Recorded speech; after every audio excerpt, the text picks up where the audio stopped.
நேற்று முழுக்க முப்பெரும் விழா திமுக நடத்தி முடிச்சிருக்கிறது. அதில் சிறப்பான ஒரு பேச்சு என்ன வலியுறுத்தப்பட்டது அப்படின்னாக்கா, தமிழுக்கு ஒரு தடை என்றால் படை வரும் அப்படின்ற மாதிரி தான் அவங்க பேசுனாங்க. தமிழர் அதுக்காக தான் நாங்கள், தமிழ் முழக்கம் நிறைய தமிழ்னே இருந்தது.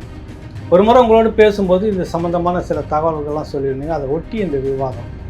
ஆனால் ஆங்கிலத்திலிருந்து விலக்குன்னு நீங்கள் சொல்லலையே. இந்த மாநிலம் தமிழ் மாநிலம், தமிழருக்காக ஒதுக்கப்பட்ட மாநிலம். 3 தமிழர்களையும் வளர்த்த திராவிட வளர்ந்தது திமுக தனதாக்கி கொள்றது.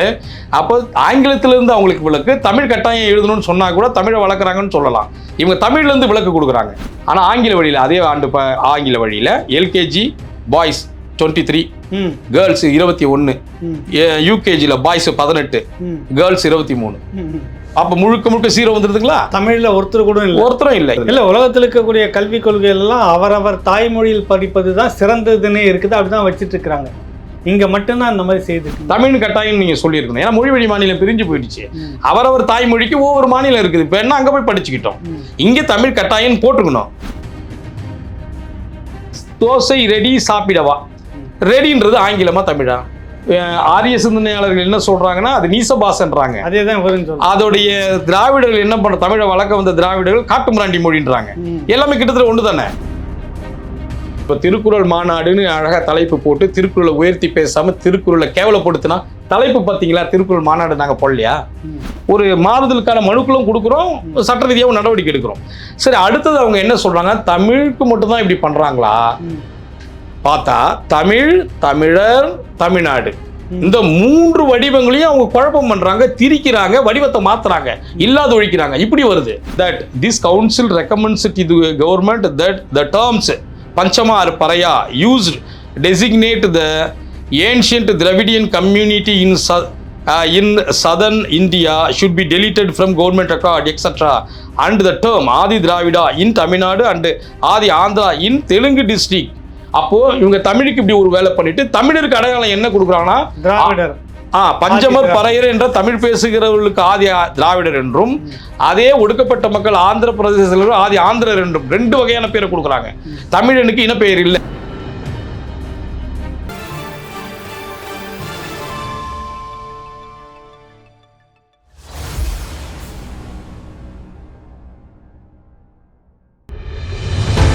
உள்நாடோ வெளிநாடோ எங்கிருந்தாலும் உங்களில் சில பேருக்கும் பல வழக்குகள் இருக்கலாம், கூட சிக்கல் இருக்கலாம், யாரிடம் கேட்பது, எப்படி செய்வது என்ற குழப்பம் இருக்கலாம். உங்களுக்காகவே இந்த நிகழ்ச்சி. சட்டம் என்ன சொல்கிறது? சென்னை உயர்நீதிமன்ற வழக்கறிஞர் முனைவர் ஜி. தியாகராஜன் அவர்கள் பதிலளிக்கிறார். பிரபல ஊடகங்களில் நிகழ்ச்சியை நடத்தியவர். உங்கள் கேள்விகளை அனுப்புங்கள். பதில் வாரந்தோறும் பேசுவோம். உங்கள் ராவணா வலையொலியில்.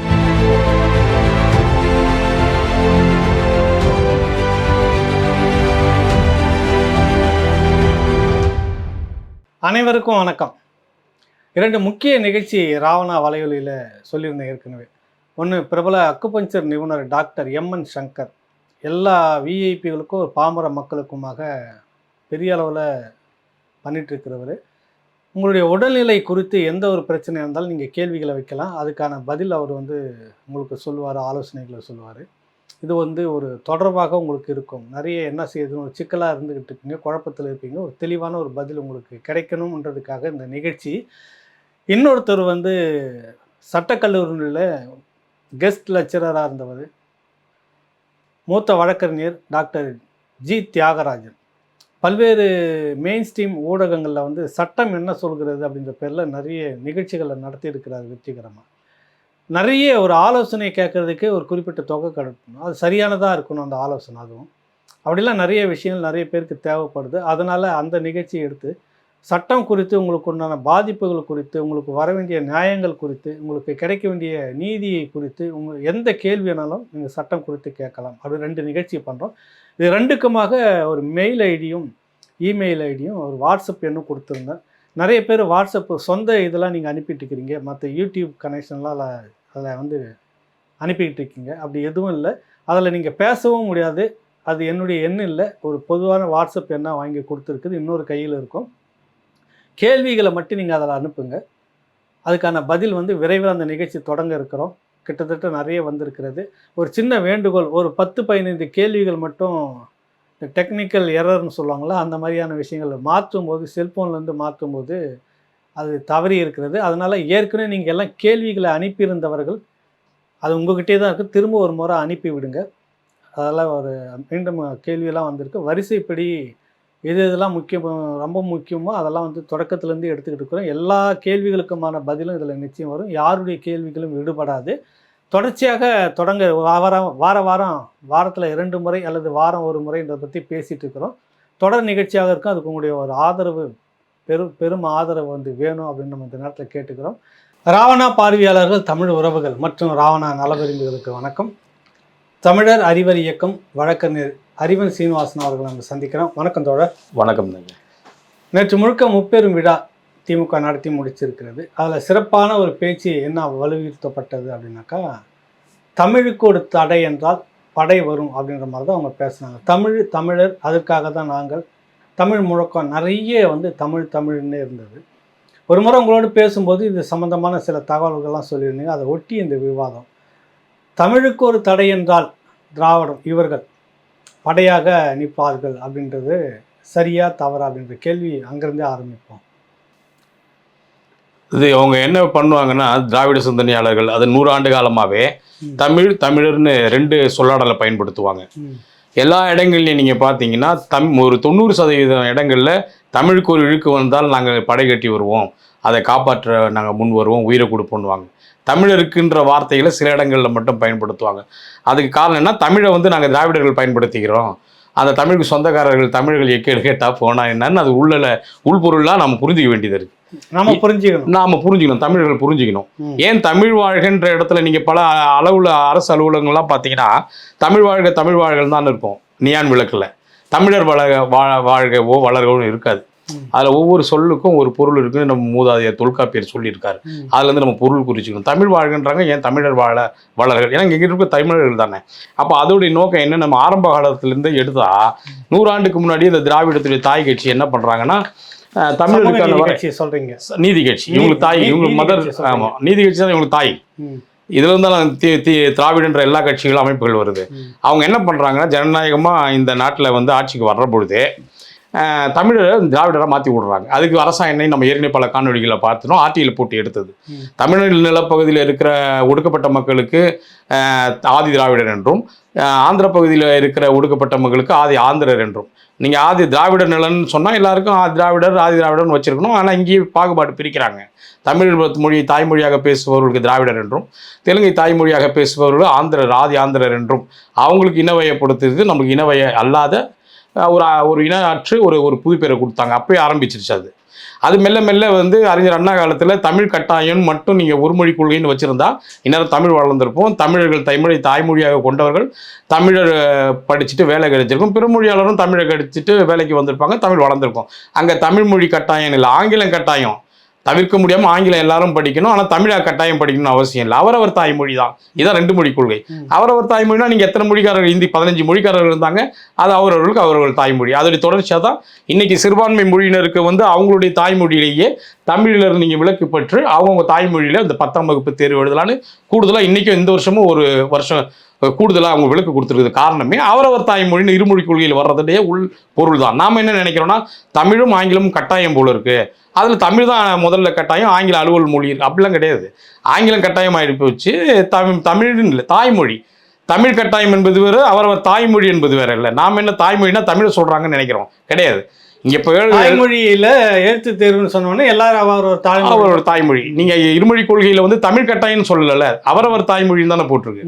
ஆனால் ஆங்கிலத்தை அவரவர் மொழின்னு போடாமல் ஆங்கிலம் கட்டாயம். இருமொழி கொள்கையில் தமிழ் கட்டாயம் இல்லாமல் அவரவர் தாய்மொழி, அதான் இருமொழி. ஆமாம், அதாவது தமிழ் இந்த பிராந்திய மொழி அல்லாதவர்கள், பிராந்த மொழின்னா இந்த தமிழை தாய்மொழியாக பேசுகிற இந்த பகுதியில் வசிக்கிற மொழியினருக்கு அந்த மொழியும், அது இல்லாத மற்றவர்களுக்கு அவரவர் தாய்மொழி. ஏன் நீ வந்து அவரவர் தாய்மொழின்னு சொல்லி யாராவது மொழி கொள்கை அதுதான், அது 15 மொழி கொள்கை. இது ஆக்சுவலாக அதோட வந்து ரொம்ப சூசகமாக உள்ள புகுத்தி இப்படி செஞ்சிருக்காங்க. அப்போ தொடர்ச்சியாக அவங்க பண்ணுறாங்க. நாம மேலோட்டமாக பார்க்குற பொழுது தமிழருக்கும் மேன்மையாக செய்கிறாங்க மாதிரியான தோற்றம் வருது. ஆனால் வந்து உள்பொருள் பார்க்குற பொழுது அதுக்கான முழு வடிவமே இல்லை. தமிழ் கட்டாயம் நீங்க சொல்லிடணும். அது அடுத்து தொடர்ச்சியா அவங்க என்ன பண்றாங்கன்னா, இப்போ வந்து சமீபமா போன ஆட்சி காலத்துல டிஎன்பிஎஸ்சியில் வந்து தமிழ் கட்டாயம் வந்து பாடம்ன்றதை எடுத்துட்டீங்க. 40 மதிப்பெண் நீங்கள் தகுதித்தாள் தேர்வு தமிழில் எழுதுனா தான் நீங்கள் மற்ற பேப்பரை திருத்துவோம் அப்படிங்கிற நிலம் மாறிடுச்சு. அதனால தமிழ் தெரியாதவங்களும் டிஎன்பிஎஸ்சியில் வேலைக்கு வந்துடுறாங்க, பிற மொழியாளர்களும் பிற மாநிலத்தவரும் வந்துடுறாங்க. ஏன்னா ஆங்கிலம் மட்டும் இருக்கலாம், ஆங்கிலத்தில் மட்டும் எழுதுனா வேலைக்கு வந்துடலாம்ல அரசு பணியில், அதனால அப்படி வராங்க அப்படின்னு ஒரு வாதம் வந்தது. அதே மாதிரி போன ஆட்சியில் அப்படி பண்ணாங்க. டிஎன்பிஎஸ்சியில் இருக்கிற மதிப்பெண்ணில் முதல் 40 மதிப்பு எழுத தேவையில்லை. வேலைக்கு வந்த 2 ஆண்டுகளுக்கு பிறகு வேலை 2 வருஷமாக சம்பளம் வாங்கிட்டு 2 வருஷம் கழிச்சு தமிழ் தகுதி தாழ்வுன்னு 2வது செகண்ட் கிளாஸ் லாங்குவேஜ் டெஸ்ட்னு வைப்போம். அதில் எழுதுனா நீங்கள் கண்டினியூவாக வேலையில் இருக்கலாம், இல்லை வேலையை விட்டு தூக்கிடுவோன்னு ஒரு அரசாணையும் வச்சிருக்கிறதா அவங்க ஆர்டிஐயில் போட்டு நாங்கள் வாங்கியிருக்கிறோம். சரி, நீங்கள் போன ஆட்சியில் அப்படி பண்ணிட்டாங்களேன்னு இந்த ஆட்சி என்ன பண்ணுது, நாங்கள் தமிழுக்காக உயிர் கொடுக்குற ஆட்சி, 3 தமிழ்களையும் வளர்த்தது நாங்க தான், முத்தமிழ் வளர்த்த. முன்னாடி என்ன இருந்ததுன்னா தமிழுக்கு 40 மதிப்பெண்கள் இல்ல. போன ஆட்சியில என்ன இருந்ததுன்னா தமிழ் தெரியாதவங்களும் டிஎன்பிஎஸ்சில எழுதலாம், ஆனா சேர்ந்த பிறகு அந்த தமிழ் தேர்வு எழுதி பாஸ் பண்ணணும், இல்லைன்னா பணியில இருந்து 2 ஆண்டுகளுக்கு பிறகு 2 வருஷம் வந்து உங்களுக்கு வாய்ப்பு தந்தாங்க. இல்லைன்னா நீங்க இந்த வேலையை விட்டு போயிடணும், ரிமூவ். என்ன பண்றாங்க இப்ப? இவங்க என்ன பண்றாங்கன்னா, நீங்க முதல்லயே வைக்கணும், எதுக்கு நீங்க அதை மாதிரி வைங்க, முதல்லயே நீங்க கட்டாயமாக அனைவரும் 40 மதிப்பெண் நீங்க எடுக்கணும், அப்பதான் நாங்க 2வது பேப்பரே எடுப்போம். 2வது கரெக்ஷன். தமிழுக்காக அவங்க வந்து இவ்வளவு முக்கியத்துவம் கொடுத்திருக்காங்க. இப்ப பிற மொழியாளர்கள் வந்து உள்ள எழுத முடியாது, இல்ல எழுத முடியாது அப்படின்னு ஒரு தோற்றம் வருது இல்லையா? அப்படிதான் நினைக்கிறோம். அப்படிதான் வந்துச்சு. ஆமா, எல்லாருக்கும் அப்படி. பாருங்க, அரசு துறைகளில் தமிழக இளைஞர்களுக்கே பணி, அப்ப யாருக்குமே இல்ல, தமிழக இளைஞர்களுக்குன்னு ஆயிடுது. தமிழக இளைஞர்னாவும் 90% தமிழக இளைஞர் இருக்காங்க. எனக்கு 2011 கணக்கு எடுப்பின்படி தமிழர்கள் 90%, பிற மொழியாளர்கள் 10%, இவங்களே கணக்கு கொடுத்துட்டாங்க. அப்ப தமிழர்களுக்கே வேலைனாலும் தமிழருக்கு வேலைனாலும் தமிழ்நாட்டினருக்கு வேலைனாலும் 90% தமிழர்கள் வந்துடுறாங்க. அப்ப இந்த பொருள் வந்து தமிழ் மக்களுக்கு நல்லது பண்றது மாதிரி இருக்கு இல்லையா? ஆனா அனைத்து போட்டித் தேர்வுகளிலும் தமிழ் மொழி தகுதித்தாள் தேர்வு கட்டாயம் அரசாணை வெளியிடுறாங்க. எப்போ வெளியிடுறாங்கன்னா, இந்த செய்தி வந்து 2021 12 ஆட்சிக்கு வந்தோடனே, ஆமா, 4ஆம் மாசம் வராங்கன்னு நினைக்கிறேன். 12ஆம் மாசம் எவ்வளவு பெரிய விஷயத்தை செய்திருக்காங்க. முதல்ல வாழ்த்து தெரிவிச்சோம் நம்ம. அதுக்கு பிறகு அவங்க என்ன பண்றாங்கன்னா, அப்ப எல்லாருமே கம்பல்சரி டிஎன்பிஎஸ்சியில முதல்ல 40 மதிப்பெண் பாஸ் பண்ணாதான் தமிழ்ல. அப்ப தமிழ் எழுத படிக்க தெரிந்தவர்கள் அந்த 40 மதிப்பெண் எடுக்கிறதுக்காக உள்ள வராங்க. அப்ப அவங்க என்ன வர முடியாது. ஏன்னா தமிழ் தாய்மொழியாக கொண்டவங்க தானே அதை படிக்க போறாங்க, தமிழை தானே படிக்க போறாங்க, வேலை தமிழருக்கு தானே கிடைக்க போகுதுன்னு எங்களை மாதிரி தமிழர் ஆர்வலர்கள் நம்ம வந்து அது ஆதரவு தெரிவிச்சோம். பிற மொழியாளர்களும் இங்க வந்து காலங்காலமா வந்து தமிழை படிச்சு தமிழ்ல எழுதுறாங்க, அது அவங்களும் உள்ள அவங்களும் வராங்களே, அவங்களும் வந்து தமிழ் மொழியை முதல் ஒரு பயிற்று மொழியா வர்றதுனால அவங்களும் நம்ம வந்து அதுல கணக்கு எடுத்துக்கிறோம். தமிழ் மொழி வாழுது, தமிழர்களும் வாழ்றாங்க, தமிழ் படித்த பிற மொழியாளரும் வராங்கன்னு நம்ம அதை ஒத்துக்கிட்டோம் முதல் கட்டம். இவங்க என்ன பண்றாங்கன்னா, அதை தொடர்ச்சி இந்த 40 மதிப்பெண் எடுத்தா வந்து 2வது பேப்பரே நாங்க அப்பதான் திருத்துவோம்னு சொல்றாங்க இல்லையா?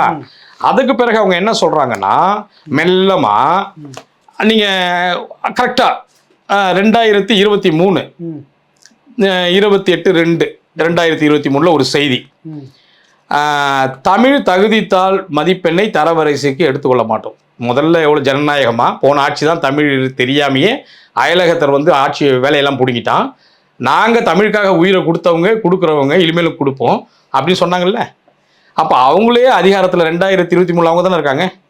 அவங்க என்ன சொல்கிறாங்க, தமிழ் தகுதித்தாள் தேர்வை நாங்கள் மதிப்பெண் தரவரிசைக்கு எடுத்துக்க மாட்டோம். ஏன் எடுத்துக்க மாட்டீங்கன்னு நாங்கள் கேட்குறோம். அதாவது இந்த டிஎன்பிஎஸ்சியில் அந்த முதல்ல 40 மதிப்பெண் எடுத்தாதான் வந்து அதான் எடுத்துக்க மாட்டேன்றாங்க. எடுத்துக்க காரணம் என்ன காரணம், ஏன் எடுத்துக்க மாட்டீங்க? நீங்கள் அதை எடுத்தாதானே தமிழர்கள் உள்ளே போவாங்க, தமிழ் தெரிஞ்சவங்க உள்ள வேலைக்கு போவாங்கன்னு சொல்லிட்டு தானே நீங்கள் அதை சொன்னீங்க. ஏன் அப்படி பண்ணுறீங்கன்னு கேட்டால் அதில் குளறுபடி வந்துருச்சு. அந்த கொஸ்டின் பேப்பரில் கொடுக்கறதுல வந்து முன்னு பின் முரணாக கொடுத்துட்டோம். அதனால அந்த தகுதித்தாள் தேர்வை வந்து நாங்கள் வந்து எல்லாரும் பாஸ்ன்னு சொல்லிடுறோம். எல்லாரும் வந்து திரும்ப ரத்து பண்ணிட்டு திரும்ப தேர்தலை வச்சா அது வேணாம். நாங்க என்ன நினைக்கிறோன்னா, அதுக்கு முன்னாடி வருஷம் எடுத்த தேர்வுல தகுதித்தாள் வந்து எல்லாருமே பாஸ் பண்ணிட்டாங்க. அப்ப அதை அடிப்படையில வச்சு இங்கேயும் பாஸ் பண்ணிடுவாங்க நாங்க கருதி இந்த தடவை எல்லாரும் பாஸ் பண்ணி விட்டுறோம் அப்படின்னு வந்து 2023 சொல்லி தமிழே அந்த தகுதித்தாள் தேர்வுல இருந்து எல்லாம் பாஸ் பண்ணதாக கருதப்பட்டு அவங்க எல்லாமே வேலைக்கு போயிட்டாங்க. அப்போ இதற்கு இடையில இந்த 2 நிகழ்வு இருக்கு இல்லையா, இந்த 2 நிகழ்வுக்கு இடையில இன்னொரு விஷயம் நடக்குது. இவங்க என்ன சொல்றாங்கன்னா, இதே 23-21 காலத்துக்கு இடையில என்ன சொல்றாங்கன்னா, தகுதித்தாள் தமிழ் தேர்வு வந்து மாற்றுத்திறனாளிகளுக்கு விலக்கு. முன்னாடி என்ன சொல்றாங்க, போன ஆட்சி பண்ணல நாங்க பண்றோம், முத்தமிழை நாங்கள் வந்து வளர்த்தவர்கள். தமிழ் கட்டாயம் 40 மார்க் எடுக்கணும், அப்போ தான், இல்லைன்னா பிற இதில் நல்லா திறமையை எழுதி இருந்தாலும் நாங்கள் அதில் திருத்த மாட்டோம்னுட்டாங்க.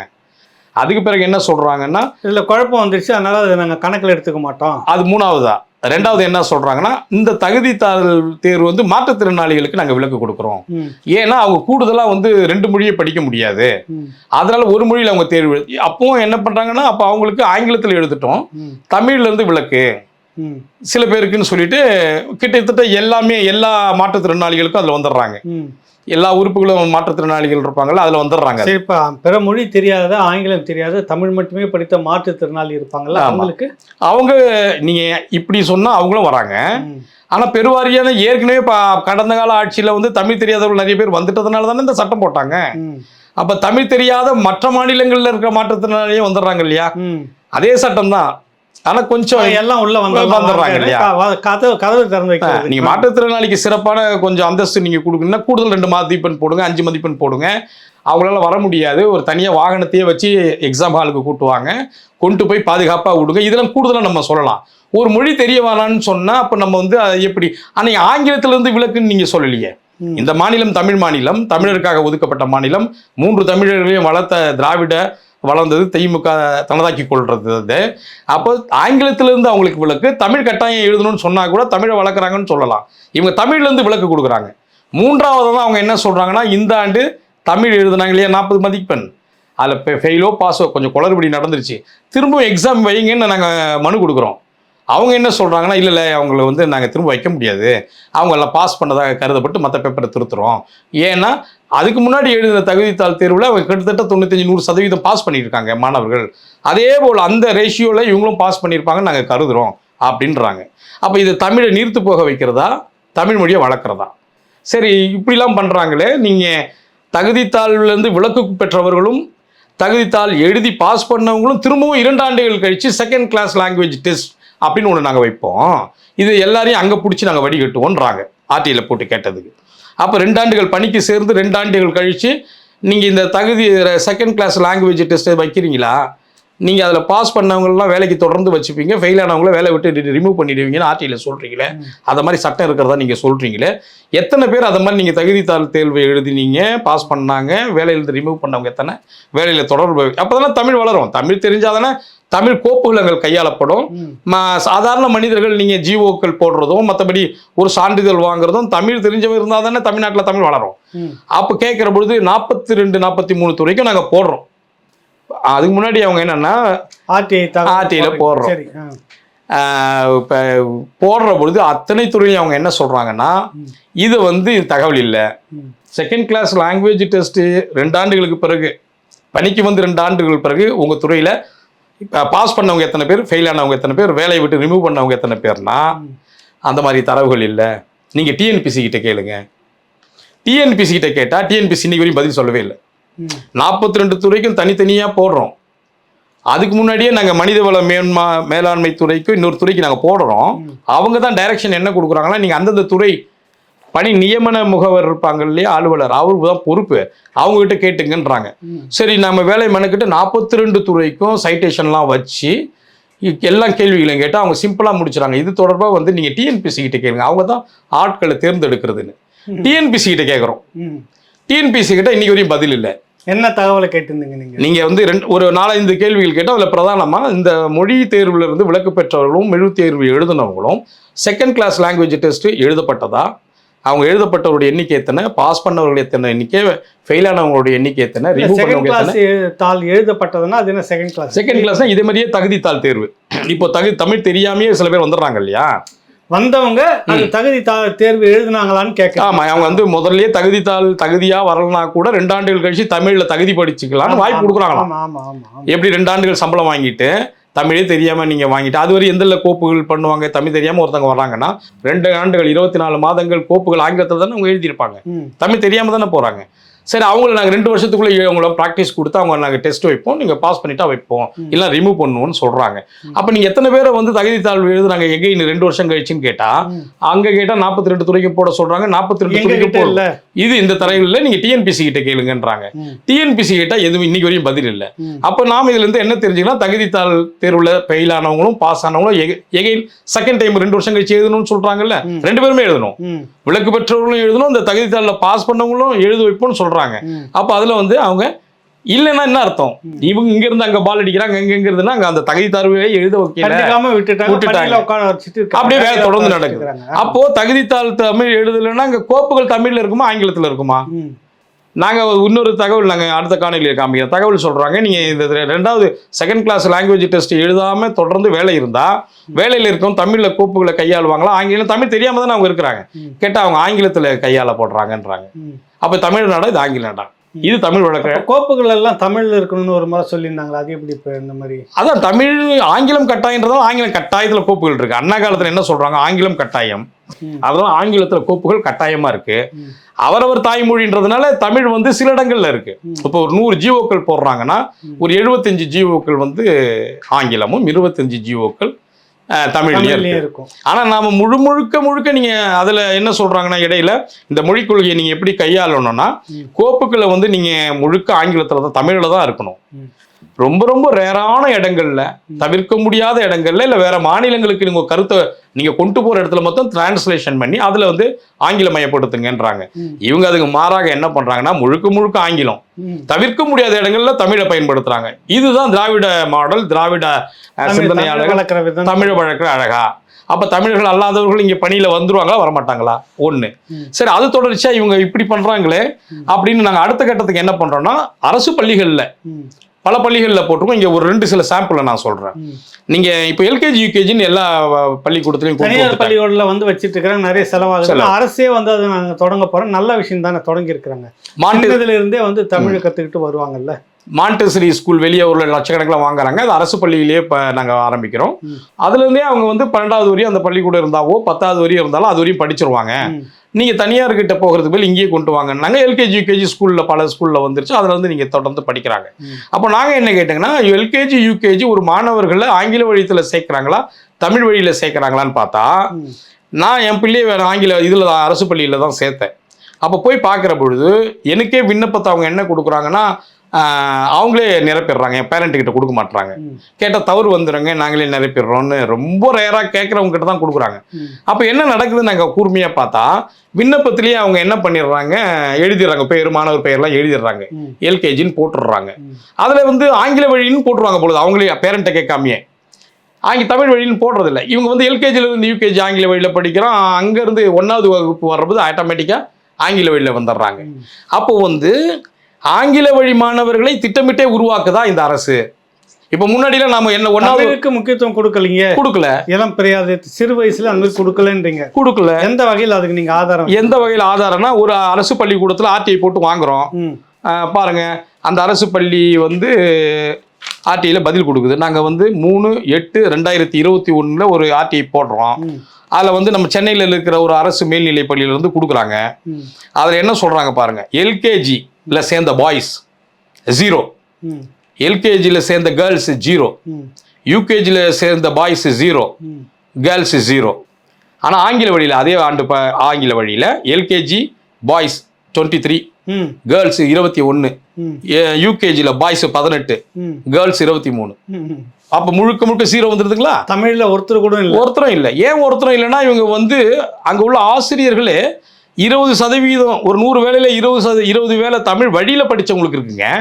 அப்ப தமிழ் வழியில நீங்க படிச்சீங்கன்னா ஈஸியா போறதுக்கான வாய்ப்பு இருக்கு அப்படின்னு எஜுகேட் பண்றது இல்ல. உலகத்தில் இருக்கக்கூடிய கல்விக் கொள்கைகள் எல்லாம் அவரவர் தாய்மொழியில் படிப்பது தான் சிறந்ததுன்னே இருக்குது, அப்படிதான் வச்சுட்டு இருக்கிறாங்க. இங்க மட்டும்தான் இந்த மாதிரி செய்துட்டு இருக்கிறாங்க. அதான் இவங்க என்ன மீன் பண்றாங்கன்னா, உலகத்துல வந்து அவரவர் தாய்மொழின்னா ஒவ்வொரு ஊர்லயும் அவங்களுடைய ஒரு மொழி. சீனானா சீன மொழி, ஜப்பான்னா ஜப்பான் மொழி. அதனால அந்த மொழியில அந்த நாடுகளில் இருக்கிற எல்லா மனிதர்களும் அந்த மொழியை பேசுறதுனால அவரவர் தாய்மொழின்றாங்க. தாய்மொழினா அங்கே ஒன்றா இருக்கிறதுனால பிரச்சனை இல்லை. இங்க அறிஞர் அண்ணா போட்டதுல அவரவர் தாய்மொழினா இங்க 15க்கும் மேற்பட்ட தாய்மொழி மனிதர்கள் இருந்தாங்கல்ல. தமிழ் கட்டாயம் நீங்க சொல்லியிருக்கணும். ஏன்னா மொழி வழி மாநிலம் பிரிஞ்சு போயிடுச்சு. அவரவர் தாய்மொழிக்கு ஒவ்வொரு மாநிலம் இருக்குது. இப்ப என்ன அங்க போய் படிச்சுக்கிட்டோம், இங்க தமிழ் கட்டாயம் போட்டுக்கணும். அப்ப இங்க அப்படி போடாததன் விளைவு பல்வேறு மொழிகள்ல சமீபமாக கூட தமிழ் தெரியலன்னா கூட நீங்க போறல விளக்கு நீங்க பெற்று 10ஆம் வகுப்பு படிப்புல மொழி சிறுபான்மையினர் பள்ளி அவன் தாய்மொழியிலேயே, தமிழ்ல இல்ல அவரவர் தாய்மொழியிலேயே 10ஆம் ஆண்டு தேர்வு எழுதிடலான்ட்டு ஒரு ஒரு வருடம் நீடிச்சிருக்காங்க பள்ளி கல்வித்துறை. அப்போ இதெல்லாம் எப்படின்னா தமிழை வளர்க்குறாங்களா, தமிழை வந்து ரொம்ப டெக்னிக்கா ரொம்ப யாருமே அறியாத ஒன்றும் மைக்ரோ லெவலில் கீழ் நோக்கி இழுக்கிறாங்களா தான் இது புள்ளி விவரம் காமிக்குது. இப்போ இதே மாநகராட்சி பள்ளிக்கூடத்துலையும் விவரம் எடுத்தோம், அது நிறைய பெண்டபண்டெல்லாம் இருக்கிறதுனால எடுத்துகிட்டு வர முடியல.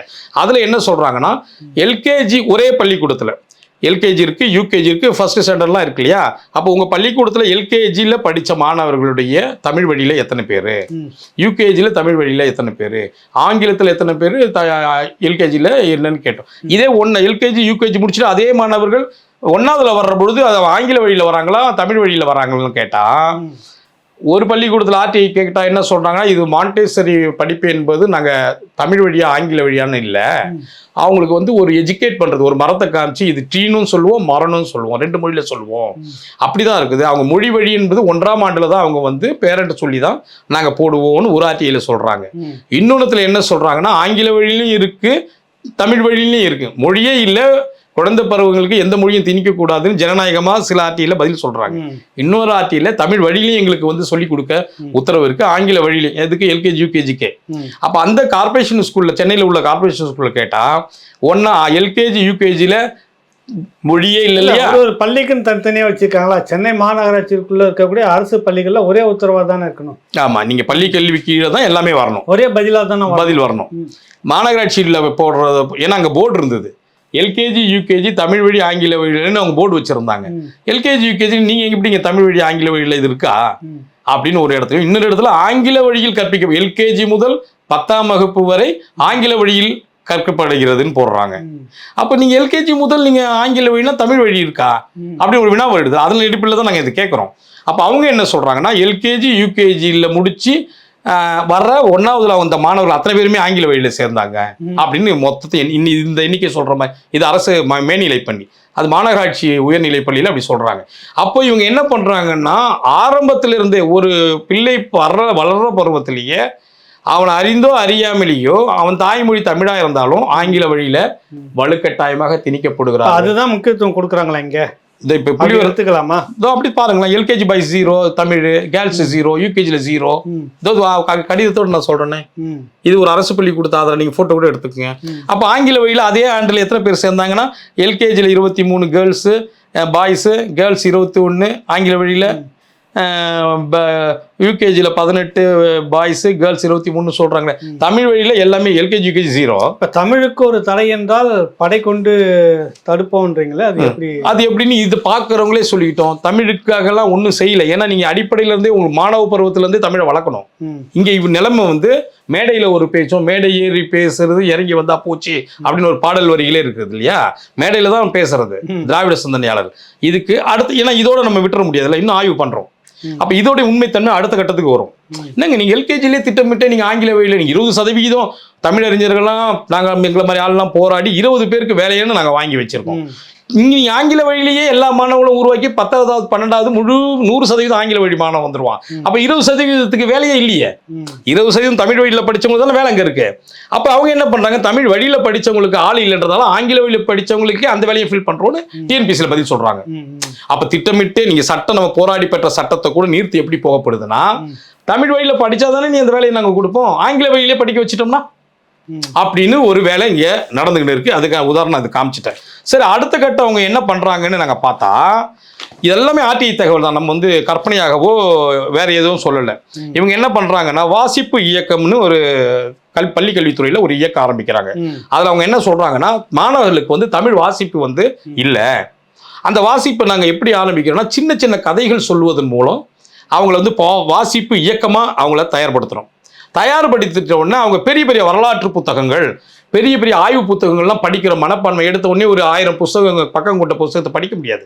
சின்னதாக ஒரு சின்ன சின்ன கதைகள் நாங்கள் கொடுத்து சொன்னால் அவள் ஜாலியாகிடுவான், ஜாலியாக படிச்சுட்டு இன்ட்ரெஸ்டாக அப்புறம் அதுக்கு போவான்னு குழந்தைங்களுக்கு படம் சொல்லி கதை சொல்றது சிறப்பாக சொல்கிறாங்க. அப்போ அவங்க என்ன சொல்கிறாங்கன்னா, அதுக்கு பல தலைப்புகளில் ஒரு 53 வகையான தலைப்பிட்டு புத்தகங்களை வெளியிடுறாங்க. யார்? பள்ளி கல்வித்துறை வெளியிடுது.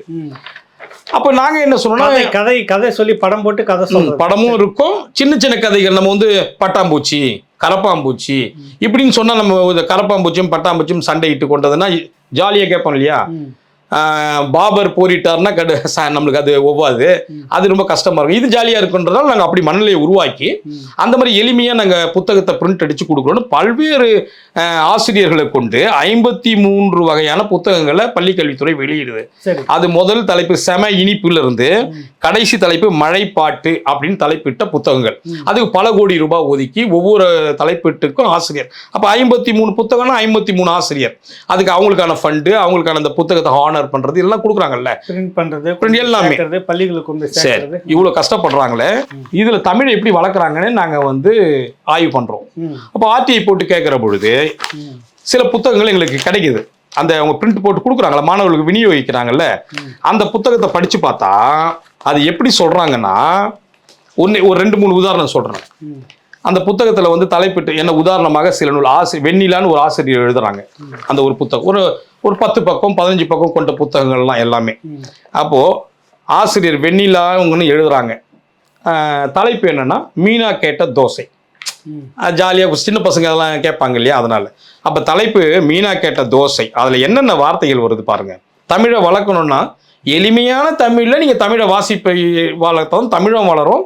அவங்க தமிழ்ல வந்து வார்த்தைகளை கத்துக்கிட்டு பெரிய தமிழ் ஆர்வலர்களா மாறுவாங்க. அதானே, அதுக்கு தானே நோக்கம் இவங்க சொல்றாங்க. இந்த திராவிட மாடல் சொல்ற நோக்கம். இப்ப பாருங்க, அதுல உள்ள என்ன வருதுன்னா தோசை ரெடி. அவங்க வரிசையா படிக்கிறாங்க. அந்த புத்தகம் கூட நான் இங்க அனெக்ஸ் வச்சிருக்கிறேன்.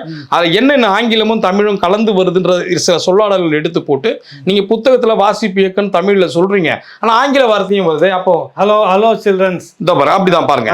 தோசை ரெடி, தோசை தயார்னு நீங்க சொல்லலாம், இல்ல தோசை வந்து சாப்பிடுங்க, இல்ல எது வேணாலும் தமிழ் வார்த்தை போடலாம். தோசை ரெடி சாப்பிடவா. ரெடின்றது ஆங்கிலமா தமிழா? ஆங்கில வார்த்தை. இவங்க என்ன டெக்னிக்கா பண்றாங்கன்னா தமிழ் எழுத்துல போடுறாங்க ரெடி. தமிழ் எழுத்துல இருக்கிறதுனால அது தமிழ் வார்த்தையா மாணவர்களுக்கு புகுத்துறாங்க. ரெடின்றதுதான் தமிழா அந்த பசங்க மத்தியில பதியும். ஆமா, ரெடின்னு எழுத்து தமிழ்ல இருக்கிறதுனால அதோடைய ஒலிப்பு ஆங்கிலன்றது அவங்களுக்கு புரிய மாட்டுது. சவுண்ட் இங்கிலீஷ், எழுத்து தமிழ். எவ்வளவு டெக்னிக்கா பண்றாங்க பாருங்க. ஒரு வார்த்தை வந்து ஒரு சொல்லு வந்து தமிழ் சொல்லு, தமிழ் ஒலிப்பு. தமிழை வளர்க்குறாங்க எளிய முறையில தங்கிலீஷை வளர்க்குறாங்க அழகா. அப்போ இந்த ஏன் பண்றாங்க? நீங்க மூதாதையருக்கு போனா திராவிட சிந்தனையாளர்களுடைய மூதாதையரே என்ன சொல்றாங்கன்னா, நீதி கட்சியில சொல்றீங்க, நீதி கட்சி கூட சொல்லல, பெரியார் காலத்துல இருந்து அது ஆரம்பிக்குது. தமிழை நீங்க வந்து ஆங்கிலம் கலந்து பேசுங்க, இல்லைன்னா ஆங்கிலத்திலே நீங்க முழுசா நீங்க பேசிருங்க. தமிழ் வந்து 2000-3000 வருஷத்துக்கு முன்னாடி பழைய பொருளுக்கு ஏதாவது வேல்யூ இருக்குமா? அது அந்த காலத்தோட முடிஞ்சிருச்சு. பழைய காலம் 2000 வருஷமா ஒரு கடிகாரம் சிறப்பாக ஓடுதுன்னா அது வந்து வேல்யூ அதிகம், அது சிறப்பாக அதை பாதுகாக்கணும். அதுதானே உளவியல். இவர் பழைய காலத்து பொருள், அது யூஸ்லெஸ்ஸான பொருளுக்கு அது கரெக்ட். இன்னைக்கும் சீரழமையோட தானே தமிழ் இருக்கு. அப்போ பேட்டு போனி பாதுகாக்கணும்ல. ஆனால் இவங்க எதிர்மறையா சொல்றாங்க. நீங்க தமிழ் வீட்டில் வேலைக்காரியோட ஆங்கிலத்துல பேசுங்க, ஆபீஸ்ல ஆங்கிலத்துல பேசுங்க, தமிழ் சனியனை நீங்க விட்டு ஒழிச்சுங்க. நீச பாசை. ஆரிய சிந்தனையாளர்கள் என்ன சொல்றாங்கன்னா அது நீச பாசன்றாங்க. அதோடைய திராவிடர்கள் என்ன பண்ற, தமிழை வளர்க்க வந்த திராவிடர்கள் காட்டுமிராண்டி மொழின்றாங்க. எல்லாமே கிட்டத்தட்ட ஒன்று தானே, 2 பேரும் ஒருத்தர். அதே மாதிரி தமிழை வளர்க்குறோம்னு சொல்லிட்டு அவங்க அந்த 100 ஆண்டுகளுக்கு முன்னாடி சொன்னதை நிறைவேற்றுறாங்க திட்டமிட்டு. தன்னுடைய முன்னோர் சொன்னதை இன்ன வரைக்கும் நடைமுறைப்படுத்திட்டு இருக்கிறாங்க. ஆமா, எங்க முன்னோர் நல்ல தமிழ் இல்லாம இந்த ஆங்கில கலந்த தமிழ், அடுத்து ஆங்கிலத்துக்கு முக்கியத்துவம் கொடுக்கறது, தமிழை பின்னிக்கு தள்ளுறது, தமிழை வந்து ஒரு தேய்மானத்துக்கு உள்ளாக்குறது, கடைசியா தமிழ் மொழியினுடைய ஒரு இது இல்லாம பண்ணிடுறது, கலப்பு மொழியாக மாற்றுவது. இன்னைக்கு நாளைக்கு வந்து தோசை ரெடின்னு சொல்றது கூட அந்த ரெடி எழுத்து மட்டும் ஒன்று தமிழ்ல தமிழ் ஒலிப்பு, ஆங்கில ஒலிப்புல வருது சவுண்டு, அந்த ஒலிப்பு எழுத்து தமிழ்ல இருக்கு. நாளடைவுல எழுத்து மட்டும் 2த்துலயுமே தமிழ் இருக்கும், ஆனா ஒலிப்பு வந்து தோசா ரெடின்னு வாங்க. தோசான்றது சமஸ்கிருத வார்த்தை இல்ல பிறமொழி வார்த்தை. அப்போ எல்லாமும் வேற ஒரு மொழி கலந்து ஒலிப்பு வந்துடும், தமிழ் எழுத்து மட்டும் இருக்கும். அப்போ 2வதுல அவங்க என்ன சொல்றாங்க, ஹலோ சுட்டீஸ். ஹலோ சுட்டீஸ் நீங்க சொல்லுங்க. ஹலோ அன்பான குழந்தைகளை, ஹலோ சுட்டீஸ், இது 2 இங்கிலீஷ், நீங்க சொல்லுங்க தமிழ். அப்ப படிக்கிற ஒரு எல்கேஜி பையனும் யூகேஜி பையனும் 1ஆம் வகுப்பு பையனும் ஹலோன்றது தமிழ் எழுத்துல இருக்கிறதுனால அது தமிழ் போல. சுட்டீஸ்ன்றதும் நம்ம வந்து நல்ல குழந்தைகளே, அன்பான குழந்தைகளேன்னு சொல்றதுக்கு பதில் அவனும் அப்படி எப்படி பேசி பழகிறான்னா, இது வந்து ஆங்கில வழி பள்ளியில தனியார் பள்ளியில சொல்ல வந்த வார்த்தையை இவங்க என்ன அரசு பள்ளியிலேயே சேர்க்கிறாங்க, ஹலோ சுட்டீஸ். இதே மாதிரி நீங்க அத்தனை புத்தகத்திலே இந்த 2 கலந்துருக்கு பாருங்க. இதே மாதிரி நிறைய இன்னும் திட்டமிட்டு இவங்க செய்திருக்காங்களா? ஆமா, ஒரு 53 வகையான 53 ஆசிரியர்கள்ல எல்லா ஆசிரியர்களும் இப்படி தமிழும் இங்கிலீஷும் கலந்து தான் எழுதணுன்றாங்கன்னா அப்ப திட்டமிட்டு இப்படிதான் வரணும்னு சொல்லி இருப்பாங்களோ? நம்மளுக்கு வந்து ஒரு ஆசிரியர்கள் தமிழ்ல கொடுக்கறதுக்கே தயாரா இருப்பாங்க. நம்மளுக்கு 4-5 புத்தகம் கிடைச்சதுனால அதுல உள்ள சைட்டேஷனை கொடுத்து இந்த 4-5 புத்தகத்துல எப்படி இருக்கு, மற்ற புத்தகத்தை எதெல்லாம் 2.5 கலந்து இருக்கு அதெல்லாம் நீங்க நீக்கி அடுத்த பதிப்புல நீங்க முழுக்க தமிழா கொடுத்தாதான் தமிழ் வாசிப்பு வரும், தமிழ்லயே வரும். இல்ல பிற மொழி வார்த்தைகள் கொடுத்திருக்கீங்க. நாங்க மனு கொடுத்ததுக்கு அவங்க என்ன சொல்றாங்கன்னா, இந்த பாருங்க, டீச்சர் சந்தோஷமாக பதில் சொல்லுவார், வளர்மதி டீச்சர் எழுதி கொண்டிருந்தார், அவங்க டீச்சர் பேர் தெரியுமா, அதுக்கப்புறம் நான் சொல்லிட்டு பாருங்க ஆசிரியை அப்படின்னு ஒரு இடத்துலயும் வரும், ஆசிரியை சார் தோசை ரெடி சாப்பிட்டாங்க இப்படின்னு 2 வகையான கடிதங்கள். இதே மாதிரி அப்புறம் கண்டுபிடிச்சு இன்னொரு லெட்டரும் போடுறேன். இப்படின்னு தமிழ் ஒழிப்பு, தமிழ் எழுத்து ஆங்கில ஒழிப்பு. இதுக்கு கேட்டதுக்கு அவங்க என்ன தெரியுங்களா பதில் சொல்றாங்க, இதெல்லாம் எப்படி தமிழ் வளர்க்கறது வந்து இவங்க சொல்றதுனாலே தமிழ் வளர்ந்துருதா, நடைமுறையில வேற மாதிரி இருக்கா அப்படின்னு பார்த்தா ரொம்ப அதிர்ச்சியா இருக்கு. அவங்க என்ன சொல்றாங்க, ஆர்டிஐல கேட்ட நடைமுறையில வந்து பள்ளம் தோண்டிட்டு இருக்காங்க. உண்மை அப்படிதான் இருக்கு. மேல வந்து பெருச மேடை போட்டு தமிழை நாங்க தான் வளர்க்குறோம். இப்ப திருக்குறள் மாநாடுன்னு அழகா தலைப்பு போட்டு திருக்குறளை உயர்த்தி பேசாம திருக்குறளை கேவலப்படுத்தினா தலைப்பு பாத்தீங்களா, திருக்குறள் மாநாடு நாங்க போடலையா, திருக்குறள் மாநாடு போட்டீங்க. உங்களுக்கு கவர் பண்ற அந்த ஒரு பேப்பர்ல ஒரு கிஃப்ட் கொடுக்குறோமோ கவரிங் நல்லா இருக்கு, உள்ள என்ன வைக்கிறீங்க, கவரிங் நல்லா இருந்தா உள்ள நல்லா இருக்கா? என்ன பதில் சொல்லி அவங்க என்ன பதில் சொல்றாங்கன்னா, இந்த மனுவை கொடுக்குறோம், மனுக்கு தொடர்ந்து நம்ம ஆர்டிஐ போட்டு வாங்குறோம். அதுக்கு என்ன சொல்றாங்கன்னா, இந்த மாதிரி இருக்கேன்னு கேட்குறோம். அப்போ வாசிப்பு இயக்கம் என்ற திட்டம் மூலம் இதுநாள் வரை அச்சடிக்கப்பட்ட வாசிப்பு புத்தகங்களில் பிறமொழி ஒழிப்புக்கு ஏற்றவாறு தமிழ் வடிவ எழுத்துக்கள் எந்தெந்த தலைப்பிட்ட புத்தகங்கள் பயன்படுத்தப்பட்டு வருகிறது. நாங்கள் 4-5 புத்தகத்தை கண்டுபிடிச்சு நாங்கள் கொடுக்குறோம். மித்த 53ல எதெல்லாம் நீங்க அப்படி பண்ணீங்க, ஒழிப்பு ஆங்கிலத்திலையும் தமிழ் எழுத்துக்களையும் உள்ள புத்தகங்கள் எத்தனைன்னு கேட்டா அது பதில் இத்தனை புத்தகத்துல எப்படி இருக்கு, இத்தனை புத்தகத்துல இதெல்லாம் பதில். நான் அதானே கேட்கிறேன். இல்ல தமிழ்ல தான் ஒண்ணு இல்ல இருக்கு, இல்ல 3 புத்தகத்துல கலந்து இருக்கு, 50 புத்தகத்துல சரியா இருக்கு, இதான் பதில். இவங்க அழகா பதில் கொடுக்குறாங்க பாருங்க.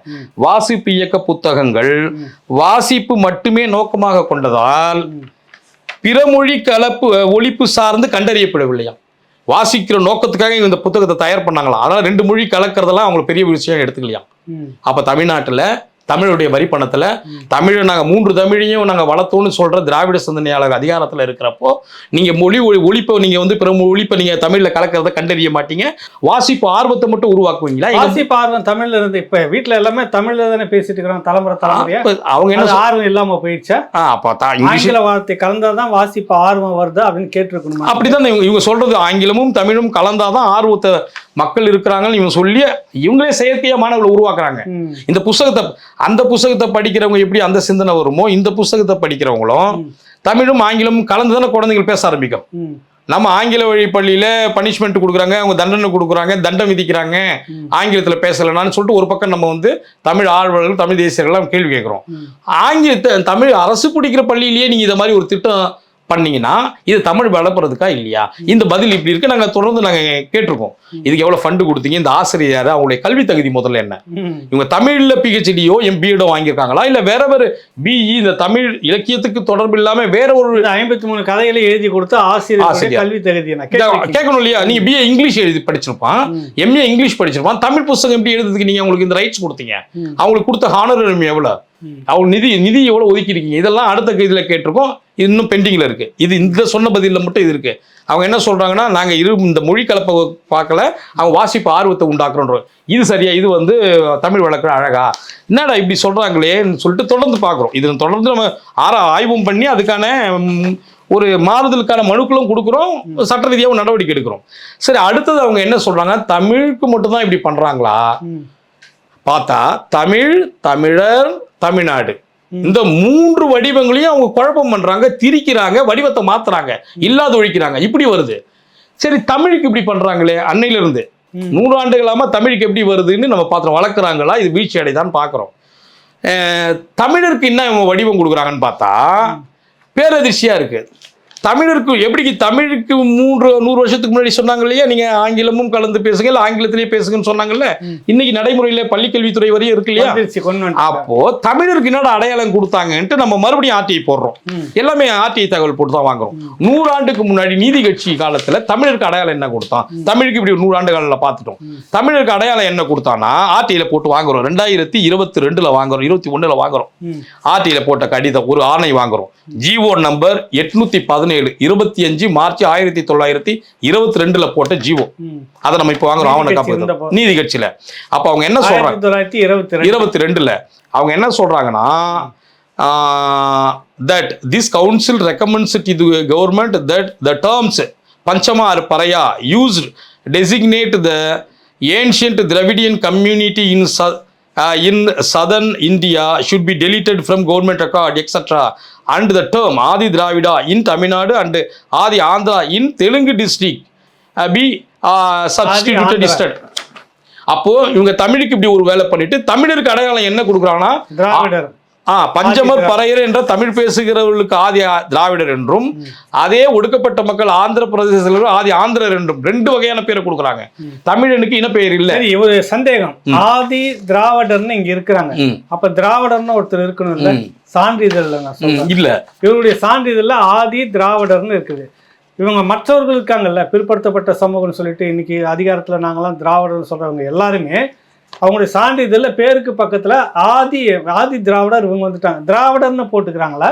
போடல, தனித்தனி சாதியா போடல. அவங்க என்ன நோக்கம்னா, ஒரு பெருவாரியான மக்கள் இருக்காங்களா தமிழ் மொழியை தாய்மொழியாக பேசுற அடர்த்தியான மக்கள், அவங்கள மட்டும் ஆதி திராவிடர்னு மாத்துறாங்க, செதைச்சிடறாங்க. அதுலயே தமிழ் பேசுகிற பிற குடிகள் இருக்காங்கல்ல, அவங்களுக்கு திராவிடர்னு கொடுக்கல, அவங்களுக்கு திராவிடன்றது பொதுவா வச்சிடுறாங்க. அப்போது திராவிடர் யாருன்னா 4 மொழியினரும் வந்துருவாங்கன்னு எல்லாருக்கும் இந்த இடத்துல அதிகாரத்தை பண்றாங்க. தமிழ்நாட்டுல, ஆந்திராலாம் திராவிடர்லாம் கிடையாது. அப்ப நீங்க ஆந்திரர், ஆமாங்க, ஆதி ஆந்திரர், ஆதி கன்னடர், ஆதி மலையாளி, ஆதி தெலுங்கர்னு கொடுத்திருப்பாங்க. நீங்க கூட நீங்க பட்டியல் நீங்க எஸ்சி பட்டியலில் பார்த்தீங்கன்னா ஆதி ஆந்திரா வராங்க, ஆதி கர்நாடகா வராங்க, மலையாளி வராங்க, ஆதி அருந்ததியர் வராங்க, இவங்கெல்லாம் பிற மொழியாளர்களா வராங்க, ஆதி திராவிடரும் வராங்க. அப்ப இந்த நிலம் தமிழருக்கான வடிவத்தை மட்டும் 100 ஆண்டுக்கு முன்னாடியே சிதைக்குதுன்றது திட்டம் போட்டு செய்திருக்கிறாங்க. அப்படிதான் நம்மளுக்கு தோணுது. பாருங்க, 1922 தமிழர்கள் விடுதலையை நோக்கியும் தமிழர்கள் மொழிக்காகவும் ஒரு பக்கம் கவனத்தை செலுத்துற பொழுது திராவிட சிந்தனையாளர்கள் என்ன பண்றாங்கன்னா தமிழனை ஒடுக்கிறதுக்கு வேலை பண்றாங்க. இந்த தகவல் அதான சொல்லுது. அப்போ இன்னும் இதை நீங்க பண்றாங்களா? சரி, இன்னைக்கு தமிழுடைய நிலைமை என்ன? 100 ஆண்டுக்கு முன்னாடி தமிழ் பேரை மாத்திட்டாங்க. தமிழனுக்கு திராவிடர் என்றும் தமிழர் அல்லாததுக்கு அந்தந்த மொழியினர், அவங்களாம் இன்னைக்கும் மொழியின் அடையாளத்தோடு இருக்கிறதுக்கு காரணம் இந்த சட்டம் தான். நம்ம மொழியற்று இருக்கிறதுக்கும் தமிழர்கள் இல்லைன்ற பேனர்களுக்கு இதுதான். சரி, இன்னைக்கு என்ன பண்றாங்கன்னு பார்த்தா 2011 அயலக தமிழர் நல சட்டத்துல அவங்க தமிழருக்கான வரையறை என்ன சொல்றாங்கன்னா, 3 ஆண்டுகள் இங்கே இருந்தா வெளிநாடுகளில் பிறந்து தமிழ்நாட்டுக்கு வெளியே பிறந்து தமிழ்நாட்டுக்குள்ள நீங்க 3 ஆண்டுகள் இருந்துட்டா தமிழர்கள். 100 வருஷத்துக்கு முன்னாடி தமிழர் என்ற பெயரை வேற பேர் கொடுத்தாங்க. இன்னைக்கு 100 வருஷம் கழிச்சு 3 ஆண்டுகள் வெளியே இருந்து யாரு 3 வருஷம் இங்க தொடர்ந்தாலும் தமிழர், எந்த மொழியினரும் எந்த மாநிலத்தில இருந்தும் 3 வருஷம் தமிழ்நாட்டில் இருந்துட்டாங்கன்னா தமிழர்கள். இப்ப அதுல 3 ஆண்டுகள் தமிழ்நாட்டிற்கு வெளியே பிறந்து தமிழ்நாட்டிற்குள்ளே 3 ஆண்டுகள் தொடர்ச்சியா வாழ்ந்த நபர் தமிழர்னா மீனிங் என்ன? அதுல எல்லா மொழியினரும் வந்துடுறாங்க இல்லையா? அதுவும் தமிழ்நாட்டில் பிறந்த எவரும்னா எல்லா மொழியினரும் வந்துடுறாங்க இல்லையா? தமிழை தாய்மொழியாக கொண்டவர் தான் நீங்க சொல்லியிருக்கணும். அங்க தமிழை தாய்மொழியாக கொண்டவர் திராவிடர்னு மாத்தி விட்டீங்க. அப்படியும் தமிழ் இனம் ஏதோ ஒரு கட்டுக்கோப்பா இங்க வளர்ந்து வரதுனால சொல்றதபடி பாத்தீங்கன்னா கீழே பெரும் பள்ளம் நோண்டிக்கிட்டே இருக்காங்க, மேல ஒரு பந்தல் மட்டும் சும்மா விட்டு. ஆமா, ஒரு சின்ன காத்து வந்தா விழுந்துரும். தமிழருக்காக நாங்கள் தமிழுக்கு தடை என்றால் உருட்டுவோம் போராட்டம்னு சொல்லிட்டு இருக்காங்கன்னு எடுத்துக்கலாமா? கண்டிப்பா, அது பில்லர் இல்லாத வீடு மாரி தான். இப்ப தமிழ் தேசியர்கள் வந்ததுனால இங்க நம்ம கொஞ்சம் ஆய்வு பண்ணி கேள்வி மட்டும் வரும். ஆமா, அடிப்படையை கொஞ்சம் ஸ்ட்ராங் பண்றோம், கேள்வி பண்றோம், அந்த பில்லரை ஸ்ட்ராங் பண்ண வேலையை பார்க்குறோம். இவங்க என்ன இப்போ திராவிட சிந்தனையாளர்கள் பண்ணியிருக்காங்கன்னா, பேஸ் இல்லாத அடித்தளம் இல்லாத ஒரு கட்டிடத்தை கட்டிட்டு நாங்க தமிழ் தேசியம் கட்டியிருக்கோம், தமிழுக்கு உயிரை கொடுக்குறோம். அது சின்ன காற்று வந்தாவே கீழே விழுந்துருமே. நீங்க காற்று அடித்தாலும் மழை அடித்தாலும் தமிழ் என்பது சிதைக்கப்பட்டு கொண்டிருக்கிறது. இங்க தமிழர் காக்கப்படலை, வளர்க்கப்படலைன்னு சொல்றீங்களா?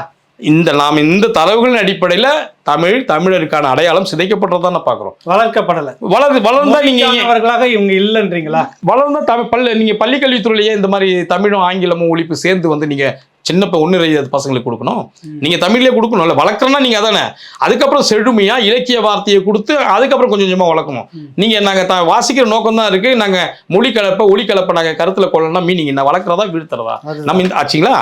அது இந்த தமிழர் மீனிங் என்னன்னா the born or domiciled in the stateன்னு சொல்லிட்டாங்க. அவங்க போட்ட இதெல்லாம் உத்தரவுல சொல்லிட்டீங்களா? அப்படின்னா இதோடைய தொடர்ச்சி எங்க இருக்கு? எப்படி தமிழை நீங்க ஆங்கிலத்தை வீட்டுல பேசுங்கன்னு சொன்ன மாதிரி 1922 தொடங்கி பிறகு பெரியார் காலத்துல வேகம் எடுத்து இப்ப இந்த லெவல்ல வந்து நிக்குதுன்னு எடுத்துக்கலாமா? இந்த 100 ஆண்டுகள்ல வளர்ச்சி இப்படி இருக்கு. எப்படி வளர்ச்சி? திராவிட தேசியத்துக்கு வளர்ச்சி, தமிழருக்கு வீழ்ச்சி ஆச்சுங்களா? இதோட தொடர்ச்சி. இப்ப தமிழுக்கு இப்படி வரையறை கொடுத்துருக்காங்களே, இது எங்க இருந்து அடிக்கோள் எடுத்திருப்பாங்கன்னா, பெரியார் கலைஞர்னு ஒரு புஸ்தகத்துல ஐயா பெரியார் என்ன சொல்றாருன்னா, இது ரொம்ப ரொம்ப இதுக்கு பேஸ் அங்கதான் இருக்கு. இங்கு பிறந்ததால் நான் தமிழன், பர்மாவில், சயாமில், அமெரிக்காவில், லண்டனில் பிறந்தால் அந்த நாட்டிற்கு தானே. ரெண்டும் பாருங்கல்ல, கொஞ்சம் மாறுது. இங்க பிறந்தா எவரும் தமிழன் இப்ப போட்டுட்டாங்கல்ல. அதுக்கு ஐயா என்ன சொல்றாருன்னா, இங்க பிறப்பதினால் நான் தமிழன். யார் சொல்றாரு? ஐயா பெரியார் சொல்றாரு. பெரியார் கலைஞர் இங்க பிறப்பதினால் நான் தமிழன். ஏன் இங்க பிறப்பதினால தெலுங்கு பிறப்பான், மலையாளி பிறப்பான், கன்னடம் பிறப்பான், இங்க பிறந்தா எல்லாம் தமிழனா? அப்ப இங்கு பிறப்பதினால் நான் தமிழன். ஆனால் பர்மாவிலோ, சயாமிலோ, அமெரிக்காவிலோ, லண்டனில் பிறந்தினால் அந்த நாட்டுக்காரன். அப்ப அந்த ஊர்ல எல்லாம் பிறந்தா பர்மாவினர், இங்கிலீஷ்காரன், அமெரிக்காவினர் இல்ல, அந்த நாட்டுக்காரன். தமிழ்நாட்டுல பிறந்தா எல்லாருமே தமிழன். அப்போ இத பேஸ் எடுத்துதான் இந்த சட்டத்தை அவங்க போடுறாங்களா? அப்போ ஒவ்வொரு பெரியார் களஞ்சியத்துல இருக்கா? தோறு பாருங்க, பெரியார் களஞ்சியம், சாதி தீண்டாமை பாகம் 14 தொகுதி 20 பெரியார் சுயமரியாதை நிறுவன வெளியீடு போட்டதுலதான் நல்ல நுணுக்கம் பார்க்கறதுக்கு சாதாரணமா இருக்கும். ஆனா இங்க பிறந்தால் எல்லாம் தமிழன், இங்க பிறப்பதினால் நான் தமிழன்றாரு. ஆனா மற்ற நாட்டுல எங்கெங்க வந்த தமிழன் பிறந்தாலும் அந்த நாட்டுக்காரன் என்பது வேறு, அந்த மொழிக்காரன் என்பது வேறு. அவர் வந்து இங்க பிறந்துட்டாரு, அவருக்கு ஒரு இங்க வலு வேணுன்றதுக்காக அந்த வார்த்தை போட்டு வச்சிருக்காரு. அப்போ என்னுடைய குரு சொன்னதின் அடிப்படையில் தான் ஆட்சி செய்வோம் திராவிட மாடல் சொல்லுது. இந்த 21/2011 போட்ட சட்டத்துல இதே தான் வருது. இங்கு பிறந்த எவரும் வெளியே ஒண்ணுதான் அவர் ஈவேரா சொன்னதான் இங்க சொல்றாங்க. அப்போ இது தமிழர்களை ஏற்கனவே எப்படி வழி நடத்தணும், இவங்களை கீழ்நிலைப்படுத்தணும் ஏற்கனவே ஒரு வேத புத்தகமா இருக்குதா திராவிட சிந்தனையாளர்கிட்ட? முன்ன சொன்னது அப்படியே நடைமுறை மொழிக்கும் சொல்லிட்டாங்க, தமிழருக்கான அடையாளத்தையும் சொல்லிட்டாங்க. ஆகையால் நாம் என்ன இந்த ஆட்சியின் மூலம் தகவல் சொல்லணும்னா, இந்த திராவிட மாடல் என்பது தமிழை வந்து வளர்க்கலன்றீங்களா? தமிழர் மற்றும் தமிழ் ரெண்டும் சேர்ந்து தானே. ஏன்னா டிஎன்பிசி எல்லாம் சொல்லிட்டோமே, தமிழ் இல்லாம எப்படி இருக்காங்க, தமிழருக்கு எவ்வளவு வேலையும் நாங்க கொடுத்தோம். இந்த கடந்த 3 ஆண்டுகள்ல 70,000 வேலை கொடுத்தோம் ஐயா சொன்னார் ஸ்டாலின் ஐயா. அப்ப 70,000த்துல தமிழர்களுக்கு நீங்க எத்தனை வேலை எங்க கொடுத்தன்னு கேட்டதுக்கு அந்த தகவல் கேட்காதீங்க, அத மாதிரி விவரம் இல்லைன்றீங்க. அப்ப தமிழருக்கான அதிகாரமும் இல்லை, தமிழுக்கான வளர்ச்சி முக்கியமான கேட்ட விவரம் இல்ல, தகவல் இல்ல. இதுதான் ஆர்டிஐனுடைய ஒரு இது இன்னொரு முறை நம்ம விசாரிப்போம். ஆர்டிஐ பத்தி நல்ல ஒரு விவாதம் செய்யணும் கட்டாயம். சரி, தமிழ் எந்த அளவுக்கு இன்னைக்கு இவங்க வச்சுக்கிட்டு இருக்கிறாங்க, ஆனா வாய் அளவுல மட்டுமே தமிழை வளர்ப்பதாக சொல்லிக் கொண்டு இருக்கிறார்கள். அதிகாரப்பூர்வமாக ஆர்டிஐ பெறப்பட்ட தகவல் எந்தெந்த அளவுக்கு உண்மையை சொல்லியிருக்குன்றதை முன் வச்சிருக்கிறோம். என்ன பதில் வருதுன்னு பார்ப்போம். நன்றி, வணக்கம். இன்னொரு முக்கியமான விஷயம், முதல்ல சொன்னல அந்த 2 நிகழ்ச்சி, மருத்துவர் ஒரு சட்ட வல்லுநர் 2 பேருக்கான 2 நிகழ்ச்சி, அதிலே வந்து அந்த கேள்வியை கேட்பதற்கான இமெயில் முகவரி, வாட்ஸ்அப் எண்ணும் கொடுத்துருக்கேன். உங்களுடைய கேள்விகளை அதில் அனுப்புங்க மறக்காம. நன்றி, வணக்கம்.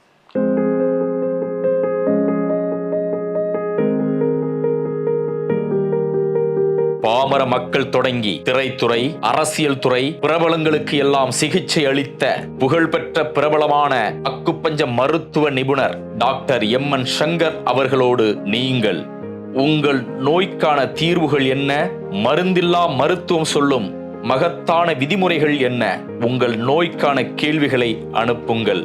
மருத்துவர் எம்.என். சங்கர் பதில் அளிக்கிறார் உங்கள் ராவணா வலையொலியில்.